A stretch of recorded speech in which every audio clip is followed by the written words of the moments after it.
Good afternoon. Thank you all very much for coming out to today's colloquium. So this is once again part of our Pomona Research and Mathematics Experience, our biweekly seminar series where we're discussing various African Americans in the mathematical sciences. Today is a great pleasure to have a friend and a colleague, Shelly Jones. She is an associate professor of mathematics education at Central Connecticut State University. She teaches mathematics content and methods to elementary and secondary school teachers, and she writes literature with a focus on Black children in mathematics. Dr. Jones has worked in Brazil with the Citizen Ambassador Program, in Ecuador with the Teacher to Teacher International, and in Bermuda through the Ministry of Education. She contributed to the book The Brilliance of Black Children in Mathematics, Beyond the Numbers and Towards New Discourse, and recently published a children's activity book entitled Women Who Count, Honoring African American Women Mathematicians. You can actually see it in the background right behind her. She is also president-elect of the Benjamin Banneker Association, a professional organization of African American mathematics educators that is affiliated with the National Council of Teachers in Mathematics, NCTM. Well, Dr. Jones, it is a great pleasure to have you here today, and we are very much looking forward to hearing about Gloria Hewitt. Well, thank you so much, Dr. Goings, for inviting me. And thank you, Amy. It's been great working with you, getting my PowerPoint all set. So I'm going to just go ahead and ask you to go on to the next slide and we'll get started. So Dr. Gloria Hewitt, why did I choose her? Well, when I wrote my book, Women Who Count, a colleague of hers, and when I began to write it, a colleague of hers heard about it, and he's also a colleague of mine, Dr. Johnny Lott, and he called or emailed me to say, is Gloria going to be in your book? And I said, well, I don't know. And he says, oh, you can't write a book about African American women mathematicians and not include Gloria. So I was like, check, she's in the book. And so I began to do research on the website, the Mathematicians of the African Diaspora. And my eyes just were wide open on that website. It was a website that got started years ago, decades ago, and it's being updated now. But being in math education, I really didn't attend things like the joint meetings. And although I could have, it just wasn't something that I was doing on a regular. I was more involved in the National Council of Teachers of Mathematics. And so when I started to do my research, I learned about so many wonderful mathematicians that happen to be Black women. And so I'm going to have you go on to the next page. I'll talk about the book a little later. And so Johnny Lott said this of Gloria. He said, Gloria demanded work from her students and was willing to spend the amount of time needed to help them succeed. So not only did she have high expectations for them, but she was willing to put in the work as well. She was the type of professors that students should have. And that's where my title comes from. Why do we need teachers like Gloria? So if we can go to the next slide. Dr. Gloria Conyers Hewitt, early life. Next slide. So she was born in 1935. And we all know the United States was segregated back in 1935. And she was born in the South, Sumter, South Carolina. It's the home of the Shaw Air Force Base. Her parents, Emmett and Crenella Conyers, were both educated people. And her parents and her siblings were even college, they were college graduates, but her siblings also had graduate's degrees. And so if you can imagine, from 1935 to the mid 50s to the early 60s, you had Black people back then, Negroes, and then colored people having college degrees. And so that was not the norm. Next slide. So when Gloria was a youngster, her mom and dad, her family sacrificed for her to go to Mather Academy. Mather Academy was a private school for colored children. It was the vision of Sarah Mather, and it was founded by the New England Southern Conference of Women's Home Missionary Society of the Methodist Church. And so if you know anything about historically Black colleges and universities and some of the private Black schools of a long time ago, like Mather Academy was, you'll know that many of these universities and many of these schools, not just the universities, but the schools were founded in the church. And so you had the missionary, the Methodist Church that founded this particular school with funding from Mather and also from Fanny Browning of Connecticut. And I put that in because I'm from Connecticut. So the Browning home and the Mather Academy opened in 1887. And we say home because it was a co-educational boarding school. And so Dr. Hewitt actually boarded there as a youngster. In addition to Dr. Hewitt, another noteworthy alumnus of Mather, and Mather is closed now, but in 1957, U.S. Representative James Clyburn was in that graduating class of Mather. Next slide. Then she went on to Fisk University. Now, when she entered Fisk in 1952, she really didn't know what she wanted her major to be. Like many youngsters at 17 and 18 years old, you really don't know what you want your major to be. If you want your major to be mathematics, you're usually starting not in calculus, maybe you start in calculus. Well, Gloria said the last class that she took in high school was Algebra 2. So she had to take some foundational courses when she got to Fisk. But even with that, when she was a sophomore, there was the chair of the math department, I'll talk about him in a little while, Lee Lorch, he saw something in Gloria. He saw her math prowess. He saw something in her, a spark in her that she didn't see herself. So even as a sophomore, he said to Gloria, "Are you going to take calculus?" And Gloria hadn't even heard of calculus. And she says, "Well, I don't know." So she took it upon herself to take that calculus book home over the Christmas break. And she just started trying the problems. And it took her 2 weeks to finish one problem. But she was so elated when she finished that problem, she was hooked on math. And she said, "You could see me just doing math when I got back to school after Christmas break. I was just doing math all the time." And some people thought I was weird because I would just sit on campus and just do math. And she loved it after that. Another thing is, she said that the math really wasn't that hard. When it took her 2 weeks to do that problem, it was because she didn't have the foundation. But she taught some of that herself. And she tried that problem until she got it. So Lee Lorch was very important for Dr. Hewitt. So Fisk is a historically Black university, and it was formerly called the Fisk Freed Colored School. Remember, it was Negroes, then colored people. Fisk was founded in 1866, and the Fisk University Historic District is listed on the National Register of Historic Places. Some notable alumni of Fisk, and there are many, are W.E.D. Du Bois, Etta Zuber Falconer, Ida B. Wells, Charles H. Wesley, John Lewis, and like I said, so many others. You can go ahead to the next slide. So her education. So I already talked about Fisk. She earned a BS degree in math from Fisk. And what happened was, I said that in 52, when she entered Fisk, she did not know what her major was going to be. But as it happened, she fell in love with math. And so math was the most credits she had. And so she decided that she would maybe get into math education. And so she actually took all the math classes she needed. She took all of the education courses that she needed, and she graduated with a math degree, ready to be certified for secondary math. But she said to herself, "I don't want to be a secondary teacher. I don't know what I want to do, but I don't think I want to do that." And so she never did her student teaching.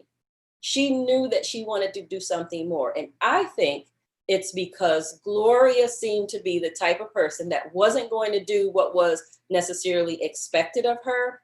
She said at that time, everybody just expected, if you were an African-American female, you were going to be a nurse or a secondary teacher. And there's nothing wrong with either of those professions. But Gloria said that wasn't what she wanted to do. She got an MS. She earned an MS in math from the University of Washington in 1960, and then a doctorate from the same university in 62. And again, it's funny that when she went to Fisk, she didn't know what her major was going to be, but she finished with math. And as you can see, she did math and then she did math again. So there was something about math that was for Gloria. Well, when she finished with Fisk, again, she didn't know what she wanted to do. But Lee Lorch knew that he wanted Gloria to go to grad school. And Gloria said, I didn't even know what could I do with a math degree, let alone go to grad school. Well, Lee Lorch had been fired from Fisk University after her sophomore year. And he was fired because of some of the civil rights work that he was doing. At that time, they called him a communist. And so they did not accept what he was doing. And so they fired him. So Lee Lorch was fired in her sophomore year, but came back to her graduation to tell her, you're going to grad school. So just imagine, it's not like she's seeing him every day. It's not like he knows what she's doing, but he knew back then she had something in her and she needed to go to grad school. In fact, without her knowing it, he wrote 2 letters, a letter to the University of Oregon and a letter to the University of Washington. And both letters stated, Gloria, I am writing on behalf of Gloria Hewitt for her to get an assistantship, to be offered an assistantship to teach at your university so she can attend grad school. And so he did that, and she was accepted to both schools in the assistantship program. So now, although she didn't do student teaching, she was going to get a chance to teach. And so he told her about this, and she took the letters and she put them on her dresser, and she still didn't know if she wanted to do it. But her brothers found the letter. I'm probably getting ahead of myself, but her brothers found the letter, one or both her brothers, I'm not sure, and sort of confronted her to say, you've been accepted to grad school. Are you going to go? Remember, her brothers had graduate degrees. And so she did accept the one at the University of Washington. Her dissertation topic was direct and inverse limits of abstract algebras, and her doctoral advisor is Richard Scott Pierce. You can go to the next slide. So her professional life. She was an assistant professor at the University of Montana in Missoula in 1961. Now, mind you, she was offered that position twice. The first time she turned it down, and even before finishing her PhD, she was offered the job the first time. And she thought, well, I'm not even finished with my work. I need to finish. So she turned it down. Lo and behold, the math chair at the University of Montana, named Art Livingston, he had been at the University of Washington when Gloria was a grad student, and he remembered her. And he wrote to her and said, you have a job. When you finish, you have a job. And Gloria said, well, I've never been to Missoula before, Missoula, Montana. And yeah, I don't think I want to do that. And I don't even know if it was Art. I don't remember who it was, but there was someone who went back, and I think it was Art. And he told her about how wonderful Missoula was and how if she wanted to get back to nature, Missoula was the place to be. And I've actually visited Missoula. And you see that big M? I climbed up the mountain and climbed up to the big M. Anyway, it was a wonderful city. And Gloria decided, okay, I'll do it. And so she took the job even before she was finished with her PhD. So she went on and she started into the professorship.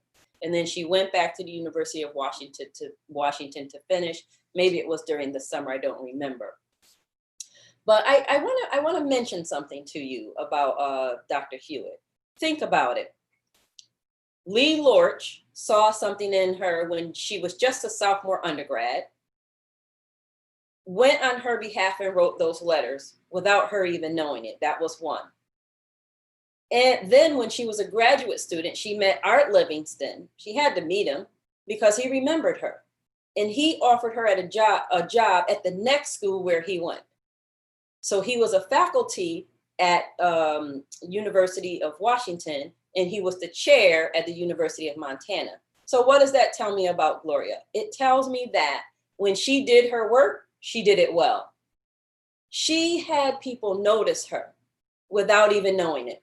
She did the work, she did it well, people noticed it, they noticed her work ethic, and in both cases, she was offered the assistantship because of that, and then her first job because of that. So that, I'm just saying that because you're students. So remember that, do the work, your professors will see it. She became an associate professor and was awarded tenure in 1966, full professor in 1972, then the chair of the math department, the Department of Mathematical Science from 95 to 99. And she was the first African-American woman to chair a math department in the United States. So we have lots of firsts.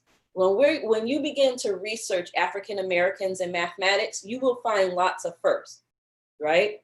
I believe I'm the first African-American woman or man in my department at Central Connecticut State University to gain full professorship. So Dr. Goings, I actually gained full professorship or earned full professorship last year. So let's see what else. She spent 38 years at University of Montana, except for 2 one-year assignments in other places. She was at Case Western for a year, and she was also with the NSF for a year. But other than that, she spent all of her time at the University of Montana. She retired in 99 and was awarded Professor Emerita. Next slide. So her family, Gloria's family, cannot be understated. First of all, her parents said this. They believed, or Gloria said this about her parents. My parents believed that education was the only avenue through which an African-American man or woman could better themselves. And so therefore they encouraged their children to attend college. I was proud of the fact that my parents, this is Gloria talking, could vote in the presidential election, because not all African Americans, Negroes, colored people, whatever the term was back then, not all could vote in those days. And so that was by Lattimore in an NCTM journal. And then also on Mathematically Gifted and Black website, Dr. Hewitt is featured on that website as well. And they talk about her family. So family played an integral role. So not only did her family, her parents encourage her, Gloria, I didn't mention this before, but when Gloria was a sophomore in college, she got married and she had a child. And her parents were crushed because they thought maybe she wouldn't finish with school. And they knew that school was a way to advance for an African American. And so her parents said, we'll take care of the baby. We'll take care of little Ronnie. We want you to finish school. And so Gloria did that. She finished school and her parents helped. Then when she got the assistantship in Seattle, Washington, they decided that they would also go there to help Gloria. So they actually moved to Seattle. So that's a lot of love there, right? A lot of love and also a lot of support. Okay, so we're going to go on to the next slide. So influencers. So I'm sure Dr. Hewitt had lots of people that influenced her. She probably had some mentors. Let's just say, for instance, Dr. Johnny Lott. I mean, he spoke very highly of Dr. Hewitt. But Lee Lorch certainly influenced her life. He's the one who asked her about calculus. So when your professors ask you about something, it means that they see something in you. They're not trying to crowd you. They're not trying to tell you what to do, but they see something in you. Also, her fellow grad students at the University of Washington. So, Gloria went to school in the 50s, right? And so that meant in early 60s, that meant that at that time, there were lots of schools that were still segregated. And even when they weren't segregated, they were segregated, right? White kids were over there, Black kids were over there. But Gloria did not find that she had that racial tension. In fact, she felt that when she left Fisk and went to grad school, that she was not as prepared as some of her classmates. And guess what? They helped her. They all studied together. So studying together is a great thing to do, especially when you're in grad school, but even in undergrad, it's been found that studying with people really helps because you can talk about the problems, you can talk about your rationale or your proof, so that it's not just following a procedure, but it's more of the discourse, the talking about the problems that you're going to understand. Art Livingston from the University of Washington, and I should also say University of Montana, he had to be an influencer. He offered her her first job.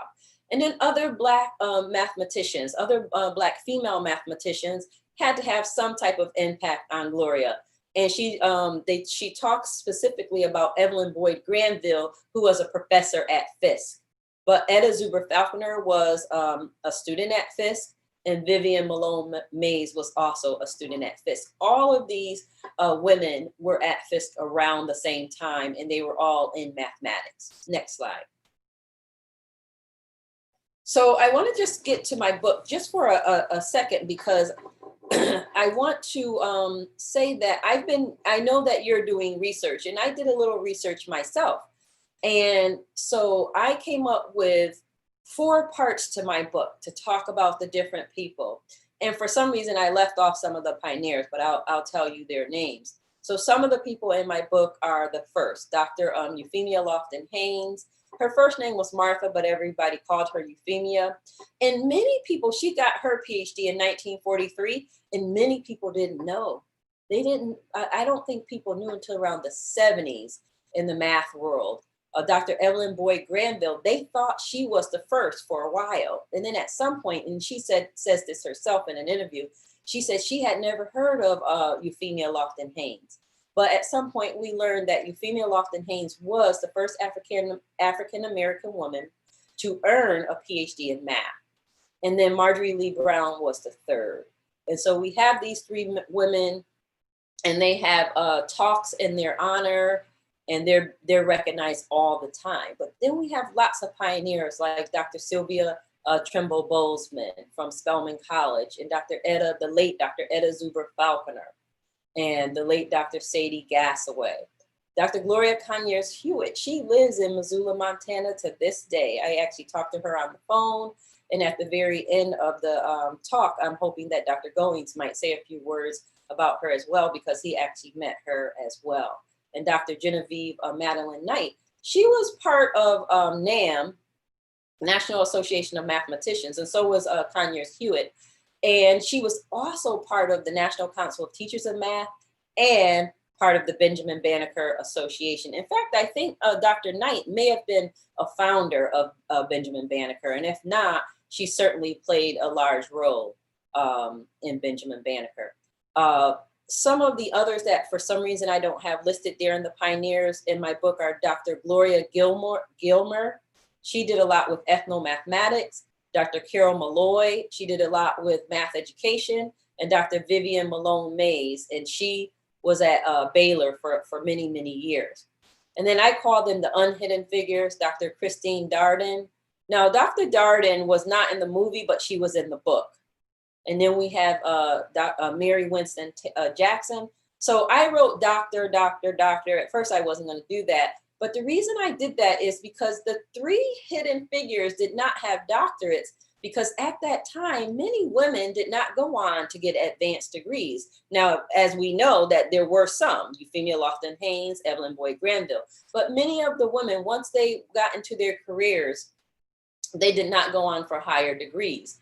And so that was Mary Winston Jackson. I believe she went on to become an engineer. So she did some further study. And then Katherine Johnson, who we know lots about, she just passed away recently at 101 years old. She was the one who checked the figures for astronaut John Glenn. And then Dorothy Vaughan, she was, they called her a human computer, but she was also a computer scientist as well. And then the contemporaries, now these are women who, like we know today, I mean, many of them are still in their positions either at universities, or some of them have their own businesses. Dr. Christina Eubanks Turner, Dr. Reagan Higgins, Dr. Tasha Ennis. Dr. Monica Jackson, and then I'll say Doctors, Talia Mayo, Yolanda Parker, Candace Price, Shree Taylor, Shree Whitaker Taylor, Erica D. Walker, Chelsea Walton, Talitha Washington, Kimberly Weems, and Shelby Wilson. And actually, I just watched Talitha's talk about, I don't remember who she talked about, but it was the doctor from Indianapolis or from Indiana. Albert Frank Cox. Oh, okay, thank you. I know he's from her hometown. Can you say his name again? Yeah, Albert Frank Cox. Albert Frank Cox. Thank you so much. I'm sorry, Talitha, I forgot. Okay, next slide. These next two slides, oh, if you could just keep hitting it. These next two slides I'll do very quickly. I just wanted to tell you that in my book, I talked about all the women, and basically this is what it looks like. I have a short bio. I had an artist do a video, what would you call that? Like a profile sketch. And then on the next page that you went to, I have math activities for grades, I would say students in grades 3 to 8. But, you know, my mom likes doing those activities. So anybody can do the activities. So like any woman, she was fighting for women's rights, Dr. Hewitt. And very early on, Dr. Hewitt and some of her colleagues, they got together and they put together a panel for the Association of Women in Mathematics. And what happened was they had the auditorium packed. And so what she realized at that time was that there were so many women that was interested in more equal rights for women mathematicians, because at that time they felt like women were not recognized as much as the men for their math work. They were not advanced to higher ranks as fast as the men, and they were not even paid salaries commensurate or equal to their male counterparts. And so she had an interview with her colleague, Dr. Johnny Lott, and he was also a professor at the University of Montana. And they were doing a historical records. And she told him that there was a time when she felt demoralized at her university. Now, she loved working there and everything, and she thought for the most part, her colleagues were great. They worked together. I mean, she talked about what she liked about her department was that they worked together to make sure their students had what they needed. But even still, early on, she was the first female in that department. She felt demoralized and she felt like maybe she wasn't competent. She questioned her own competence. And that can happen when you're in a place where you don't feel that people are respecting your competence. When you accomplish something, it's for any other reason but that you're competent. And that's how she felt. But she did not let that deter her. In fact, when Gloria was at the University of Montana and she became the department chair, she heightened the visibility of that department. She did so much for that department. So she did not let it deter her from the work that she was doing. And although she doesn't talk about intersectionality, we talk about that a lot these days. And I'm sure there was a lot of that at play. First of all, she was a female, she was a woman, and then she was a Black, right? She was an African American. So you have that intersection. So I'm sure some of those things came into play when we talked about whether or not people felt she was competent. She always felt she was competent, but how did other people feel about her? Next slide. So she's nationally recognized for many reasons, and I only put a few here. She was awarded with an NSF faculty fellowship in 1965 and 66, where she spent a year on a postdoc study in categorical algebras at the University of Oregon. And she also was named a lecturer for the NSF program, and she spent a year doing some work with NSF. And back to that 65, no, yes, stay there for a second. It was the first fellowship of its kind ever and awarded in Montana. And I thought that was important to say. Here she is, an African-American woman, but the first time someone ever gets that type of fellowship in Montana was awarded to her. So you can go on to the next one. So her why. So that's actually me in my classroom. And I'm sort of, from afar, especially after speaking with her, she's sort of an inspiration for me, right? A mentor for me. And she cared about her students, right? She felt that there should be a more intimate relationship between students and faculty members. And she was very concerned about assisting undergrads. And because of that, she actually was able to get funding to do a tutoring program where she had undergrads come in. So she actually brought in a lot of money to the University of Montana. And you know how she did it? She asked for the money and she didn't let them tell her no. And she even put in her own money, when she said own money, I didn't know if she meant personal money or money from the math department, but whatever it was, she put her money where her mouth was, right? So she put in the first $5,000 and then her dean matched her $5,000 and then the president matched that. And so she was able to raise enough money where she was able to get some money endowed. She supervised one PhD student, Frank Hannick, and she talked about, and also numerous master students, and she talked about how the University of Montana did not have a doctorate in math program early on. So that's why she felt she didn't have more doctoral students. During her time as the chair, she increased the visibility of the department and she raised over $500,000 in gifts to endow an innovative new program to support undergrads and grads in math. And she also oversaw renovations to modernize the math building. So she, like, again, she did a lot for the university, but a lot for her math department. Next slide. So early in her career, she wrote a paper, The Existence of Free Unions in Classes of Abstract Algebra. And what I'm going to do is on the next slide, I'm going to show you a snippet of some of the math work that she did. So algebra was her thing. So go to the next one. And so these were some of her major works: characterizations of generalized how do you say that? Noetherian rings. And also the status. Oh, she was actually very proud of this. Something called, okay, Idre's going to tell me how to say that. Noetherian. Yes, it's a German name after Emmy Noether. Okay. So I don't know what you would call it, but so I'm math education. So I did not quote unquote study an area of math, but I'm very interested in the works that Dr. Hewitt did. One of the works that she's really proud of herself for was writing an article about the status of women in mathematics, and it was featured in the Annals of the New York Academy of Sciences. So she was really proud of that. She also wrote a paper on limits in certain classes of abstract algebras, and then already the one that I talked about, the existence of free union in classes of abstract algebra. Can you go back to that just for a second? It was okay. So those of you that are undergrads, if you're going to go on to do some work and you're going to be looking into the type of math that you want to do, you might be getting into writing some of these papers like Dr. Hewitt did. And so this is something that you might be interested in. All right, go 2 slides down. So her contribution. So in addition to her work at the university, she was also involved in numerous organizations. And so that was AWM, AMS, MAA, the National Association of Mathematicians, NAM. So she was very, very active.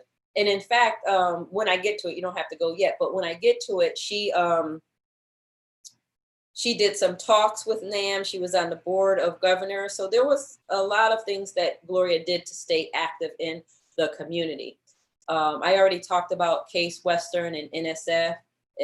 Besides those 2 1-year assignments, she spent her 38 years at the University of Montana. She served on the board of governors of the MAA, and she was profiled in the book Notable Woman in Math, a biographical dictionary. So that was pretty interesting. And it says 1998. And then she also was written about in an NCTM journal in 2001. So, you know, people have been looking at Dr. Hewitt and the work that she has done. And she's been an important part of the math community for over 50 years. Next slide. So for NAM, Johnny Houston, let's see. So I bought this book, the history of NAM. And I went through it just to do a little research on Dr. Hewitt. And some of the things I found out about Dr. Hewitt is just that she was active in NAM in terms of presenting scholarly papers, participating on a panel to discuss the rethinking and the teaching of calculus. You know, I think it's really interesting that Dr. Hewitt, when she entered Fisk, remember, she had never even heard of calculus, and she didn't take calculus to her sophomore year. She was a reader and a table leader for the AP Calculus exam, and she was also on a committee that helped to write the syllabus for AP Calculus and the exams. So she went from not knowing calculus to being one of the leaders in calculus. So I think that she definitely deserves credit for that. She, let's see what else. She conducted, in 1992, conducted NAM's first survey of Black graduate students. And that's something that NAM does all the time now. But she did one of the first, or the first. And she worked with someone from the AMS on that. And she also later on helped to write a book with MAA about the same thing, about this survey of Black graduates in mathematics. She was on the board of directors for NAM as a majority institution member. And she also presented a paper at the Undergraduate Math Fest, which you probably all know about, called The Third Hardest Thing. And she was a feature in the Spotlight on a Mathematician by Johnny Houston. And he also included her in the history of NAM. So again, she was involved and she gave back to her community. Remember, when you do all the things I'm talking about, you don't get paid for that. You do those things because it's service to the community that you love. Next slide. So her legacy, and I'm hoping Dr. Goins will say a little more about this, but so Dr. Gloria Hewitt has the Gloria C. Hewitt Graduate Scholarship in Mathematical Sciences, and it supports master's and PhD students in mathematics with a preference given to students from underrepresented minorities. And at a special colloquium and talk, the scholarship was announced, and you see Dr. Goins, it's on my right. So all the way to the end, you see Dr. Goins, and then two over, you see Dr. Hewitt in that red blouse or that red sweater, and she's the honoree. And then you also have the math department chair, Emily Stone, and then Ron Irving is a professor emeritus from the University of Washington. So think about that you had people from her past university come back for that colloquium. So all of that, and then also Gail Irving, Ron's wife. So all of that says something about Dr. Hewitt and her legacy. And I want to just say one more thing. Just talking to her on the phone and hearing how other people talk about her, Dr. Hewitt seems to me to be one of those people who she's really serious, but at the same time she's really committed. You know, so you think, oh, she's really stern, but on the other side, she's the one that would do all the work for the students to help them. As long as they put in the work, she was willing to put in the work to help them. And you can tell that by the money that she that she raised in order to help students. Next slide. I think that should be one of the last slides. That's about me. Only thing I want to add, just a reminder, I'm a professor at Central Connecticut State University, and I finally did get full professor. Woo-hoo. And and I am the position paper editor for NCSM. And I wanted to mention that because we just wrote a paper on detracking math, and that's very controversial right now, but we believe that's what we want to do. We believe that that's going to make math more equitable. It doesn't mean that everybody's just going to be thrown into calculus. It means that we're going to support students, and we're going to encourage students to take calculus, and we're going to encourage students to understand calculus and not just pass tests. I think most of us are already thinking that way. And so it's something that I'll be working on with the Benjamin Banneker Association as well. So NCSM is a math leadership organization of like math educators at pre-K to 12 level, and also at the at the college level, at the collegiate level. Last slide. I wanted to show a few resources that I use. Yeah. So the Mathematically Gifted and Black website, the Mathematicians of the African Diaspora, and then the Benjamin Banneker Association. Those are the either the organizations and the websites that I know very well. And I mean, I didn't put everything here, but you have AWM, you have the EDGE program, where they support African American, well, they support women of color, that want to go on to graduate school and then get their doctorate degrees. And then you have CARMS, and maybe Edre wants to talk about that because I'm not familiar with it, but I just know I hear about it all the time. And these are resources to help broaden the participation of underrepresented minorities. And so, I mean, I think that's it. If you go to, is this it? I'm pretty sure. Yeah, that's it. So let's see. Ooh, we got time for questions. So we have time for dialogue and questions. I'm sorry if I went through that so fast. I just wanted to make sure that I left a little time. So I felt I rushed a little bit. But certainly, Dr. Goings, you might have a few things you want to say, and then we might have some questions. Yeah, I do. Well, first, I want to thank you for a wonderful presentation. I really enjoyed the stories and the descriptions that you were able to give us about Dr. Hewitt.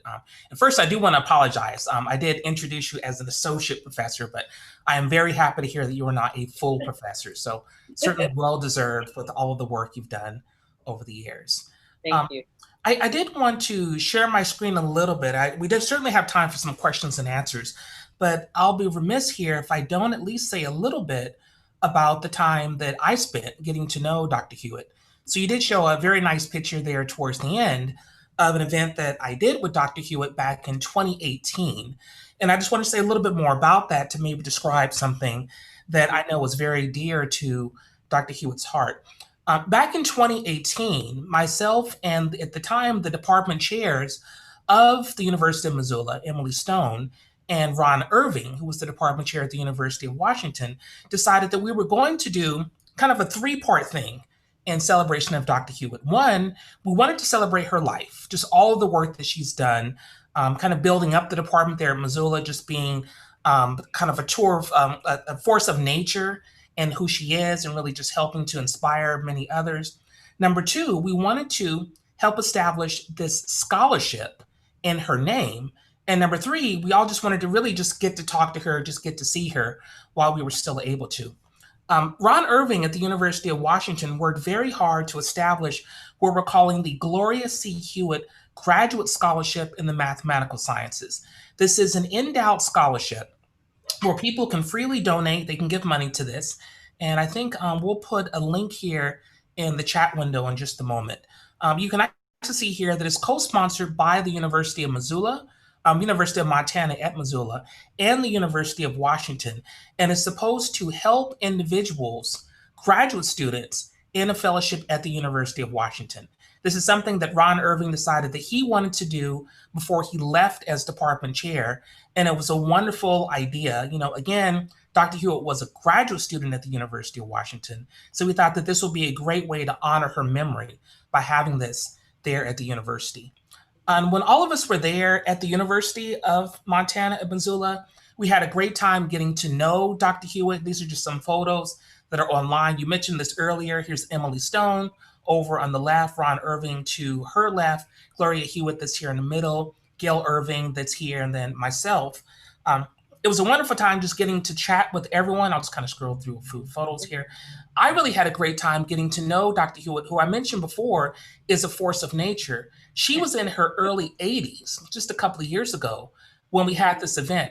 But she's as active and as spry as all get up. She just has an incredible amount of energy. You know, I think that the department was very happy to come out and celebrate her. So here's actually the mathematics department at the University of Montana after one of the talks that I gave. Then we had a wonderful reception afterwards where we just had a chance to say a few words. And of course, we handed Dr. Hewitt the microphone. Here you see that she's seated because we were kind of worried at first that maybe we'd be asking a lot of her to stand up for the ceremony. But no, she decided she had to get up, have the microphone in her hands, and tell a few stories. So it was just really wonderful just to have her chat about her life, different things that she's done, and really just to talk to the friends that she had there in the audience. So I will say that if anyone would like to really donate money to the memory of Dr. Hewitt, I mean, she's still with us, but still to really honor her legacy, I do highly recommend you consider giving here to the Scholarship Fund. And I will put the link here in the chat. And I think that we'll also probably have links to this on the website for the seminar as well. So Dr. Jones, what I wanted to do is maybe ask you a few questions. We certainly have some questions here in the chat window, but I wanted to ask you a few questions so we can maybe help to frame the conversation here. First, I wanted to ask you is about the time that Gloria was an undergraduate at Fisk. Mm-hmm. Now, you said a phrase earlier that really caught my attention, which is many women did not go on to get advanced degrees at that time. Mm-hmm. But when she was an undergraduate at Fisk, I'm thinking, here she is, a young woman, recently married, recently divorced. She has a young son. And the person in front of her teaching her classes is Evelyn Boyd Granville, second woman to get a PhD in mathematics. Was it intimidating that here you had this woman who had just gotten a PhD, who now is trying to maybe convince this Black woman sitting in the room, you should go on to get the PhD? Do you have any idea what Granville may have said to Gloria to try to convince her, go off and do this thing, be one of the first, like me? I'm not sure. I really don't think back then that people thought of it as I'm going to be the first. I know that when, let's say, Christine Darden and Katherine Johnson, because I did a lot of research talking to them, when they talk about that time, they talk more about, just standing up for themselves. They didn't think about what they were going to be the first or whatever, but whatever it is they wanted to do, they stood up for themselves. And so I imagine that back then, like many undergrads, when you don't know what you do, you don't know what's out there. You don't know, well, what kinds of careers can I have as someone with a math degree. And at that time, she thought it would be math education. And many of the women, even that went on to get advanced degrees, many of them did teach high school first. Etta Faulkner, so many of them taught high school first, and many of them thought that was the way to go. But then at some point in their journey, they realized they needed to go back.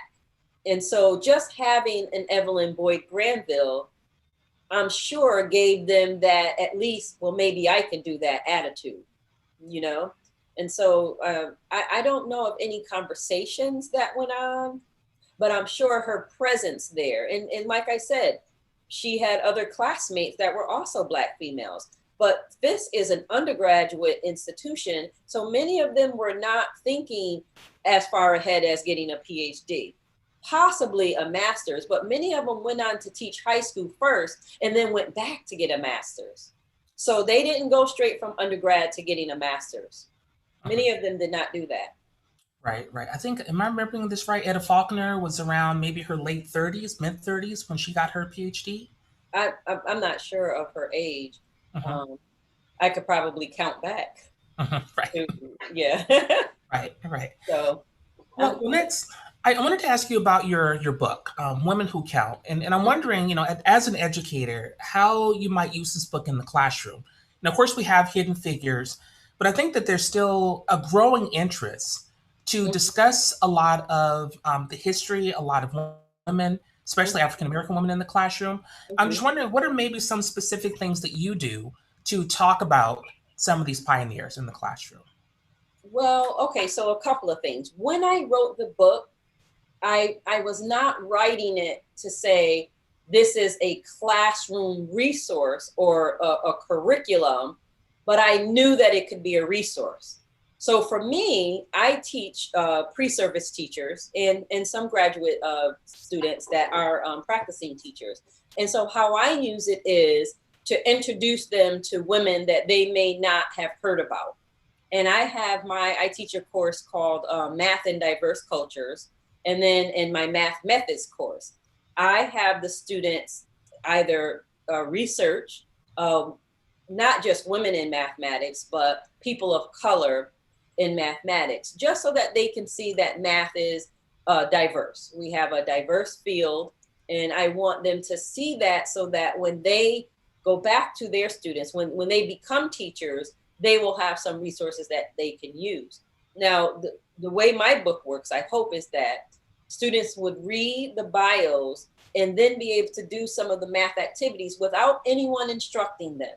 So the activities are things like magic squares. So I describe what a magic square, I give an example, and then I say, try it. Because what I want to do is get students interested in grades 3, 4, 5, just in doing puzzles and doing math and just having fun with it, and not just having a curriculum where they feel that they have to fill out a worksheet. I mean, they look somewhat like worksheets, but I'm hoping that the students can just do them themselves and not have instruction first. These are the directions, try it. Right, right. Yeah. No, it's a great book. I mean, I definitely have seen it. It's definitely a great book. So yeah, I even Yeah, have a and I copy mean, on my shelf. it's my first one, so I learned along the way. But I think that it's something, I think it's definitely a resource to get teachers started. Because I tell you, we a couple of instances, enough where I can say, if you ask people, even in the math department, to name African American women mathematicians or African American mathematicians, many times they can't name any, right? And this is especially true. It's more true probably in K to 12, because at least in academia, you've worked with some African American mathematicians, right? So you probably know some that you've worked with. Very few, but you may have worked with some. Whereas when you're in K to 12, most times you have a bachelor's, sometimes you have a master's. So you might not have studied math far enough along that you would say, I know these African American mathematicians. But we're beginning to learn more about these, like Albert Cox. We're beginning to learn more about Euphemia Lofton-Haynes, Marjorie Lee Brown. So we're learning more. And then even some of the contemporaries like Talitha Washington and Talithia Williams, we're learning about more people that are represented in math than we knew previously. And that's a good thing. Right. I agree. I agree. Well, let me try to go through some of the questions here because we have actually a pretty good number that have come up. Let me follow up here on the activity book that you have. Jayla Langford asks, who or what inspired you to create an activity book for children? I have to give credit where credit is due. So my colleague, Sarah McSorley, she wrote a book called Super Cool Scientists. And her book is a coloring book, but it's about not women of color, just women scientists. And so she has, a coloring page of that particular scientist doing their job. And then she has a bio. And she says, have you heard about Hidden Figures? So I say Sarah McSorley, but then when I saw the movie Hidden Figures, because Sarah told me about the book before the movie came out. And I brought the book and I didn't read it right away. But then when the movie came out and all the uproar about the movie, I went to see the movie, of course. And I said, oh, this is why everyone's so interested. And I was just blown away. So I'll say that those two things, Sarah telling me about Hidden Figures and then seeing the movie. And then I just said, gotta do it. Gotta learn more about, because when we didn't know about Katherine Johnson and the women in the space race, I said, well, who else do we not know about? And I found out with the mathematicians of the African diaspora, I said, oh, there are people who know about these people. I just didn't know about these people. So who else doesn't know about these people? So I started to say, we need to know more about these mathematicians that have contributed to the mathematical sciences, because we have so many people that have contributed that we don't give that credit where credit is due. Right, right. Yeah, yeah, that's well said. Let me ask another question here. This is from Jamil Carter. She asked, can you share information about the Math in Diverse Cultures class that you just mentioned? Either can you give us a reading list or a syllabus or a website? Oh, okay. Oh, wow. Let's see. Math and Diverse Cultures. So I use a book called Rethinking Math. It's an orange book by Rico Gutstein and Peterson. I forgot Peterson's first name, but it's an orange book called Rethinking Math. I use that book because there's a lot of math and social justice there. And a lot of my students are going to be elementary school teachers and middle school teachers, but more elementary school teachers. So I use that book. And then I use another book called Math is a Verb. And that book is math. And when they say diverse cultures, like Gloria Gilmer, she did the math of cornrows, braiding hair, you know, math in Guatemala, farming. And so you have all of these, not just countries, because they have like graffiti, they have the math of graffiti. And so it's just to open students' minds to what math is out there and why do you call it culturally relevant? Like, how is math culturally relevant? And so we also use a website called Global Math Stories. Dr. Goins talked about, I was part of Teachers to Teachers Global, and it's an organization where we go and do math and science professional development in other countries, and Guatemala is one of the countries, but we do a lot, like I've been to Ecuador to do work, Tanzania. So anyway, what we do is when we visit these places, we bring back some of the cultural math that they do. And really it's just math connected to what they do in their daily lives. And so we show that there's math everywhere.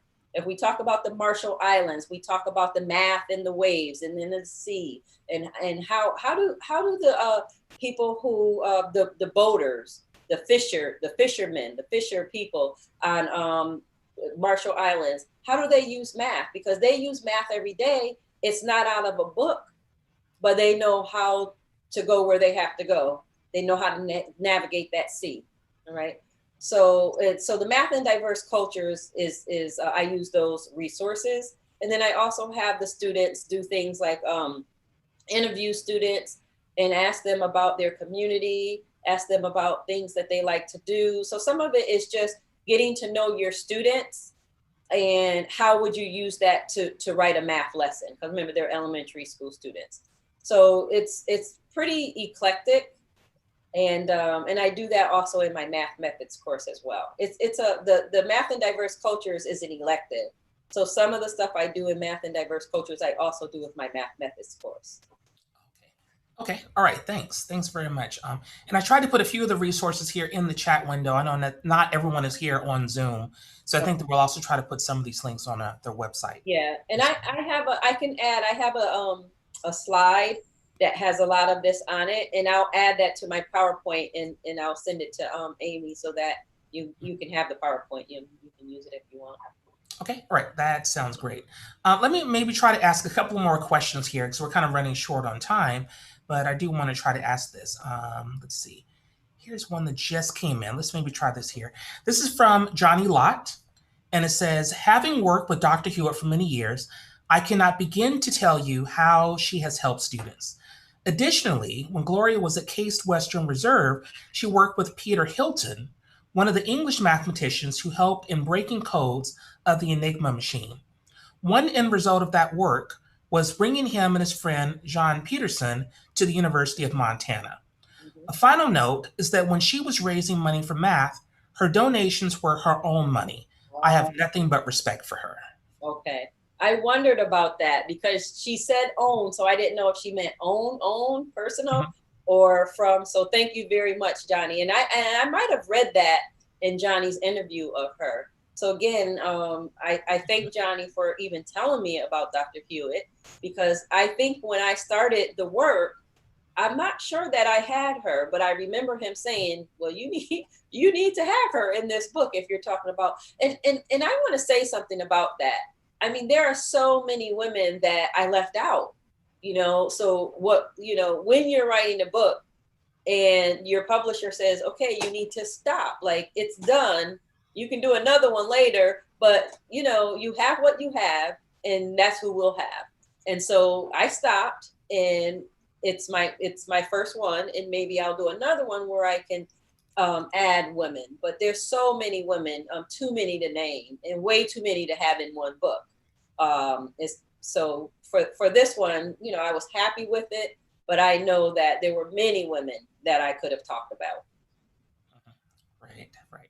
So let's maybe end with one last question here. This is more for you personally. This is from Ramoy Hammond, who says, I attend the University of Connecticut. How long have you been on the faculty at Central Connecticut State University? And have you seen a growth of Black individuals within the field of mathematical sciences since your employment there? Okay. I have been at CCSU for 12 years, and I would say the growth is very slow. Like I said, I'm the first in 2000 and whatever it was, 2019. I'm the first. And so there's more work to be done. I'm the first to be awarded full professor at CCSU. And we know that mathematicians, African American mathematicians, I don't have the stats, Dr. Goins probably does, but we only make up about 1% of mathematicians. So, and I'm a mathematics educator. And I only say that the difference is that some people say, well, who's a mathematician? For me, I didn't study an area of math, so that's why I don't consider myself a mathematician. Some people say, oh, you're a mathematician. That's fine. I feel like I'm a math educator because I'm more involved in helping pre-service teachers understand math that elementary school kids need to know, because that foundation is really important. So I do think we need more people of color, African Americans for sure, but people of color in the mathematical sciences. I think, it's getting better because of programs like this, because representation matters. When you see someone that looks like you might think, well, I can do that too. I tell you, I do lots of talks, especially because I have the book. And when I meet with young women, when I meet with girls, I'll say girls because they're usually around 6th grade. You know what they want to know about? They want to know about me. Like, I talk about all the women in the book. And at the end, when I ask if they have questions, they want to know about me because they want to know, well, how did you stick with math? Because what happens is when we think that the only role models are in books, sometimes little children think those role models are untouchable. Like Katherine Johnson, oh, I could never do that. But the person who's standing right in front of them, oh, I could see them. I could see that representation of me. I could see myself. And so I think that's important. So we have more work to do. Right. Well said. Well, Dr. Jones, thank you very much for your time. It's really been a great conversation. Thank you very much for that wonderful presentation. And I hope that our viewers out there will get a copy of your book because it's a wonderful book and you did a great job. All right. Thank you so much. Okay. Yeah. Well, thank you all, everyone.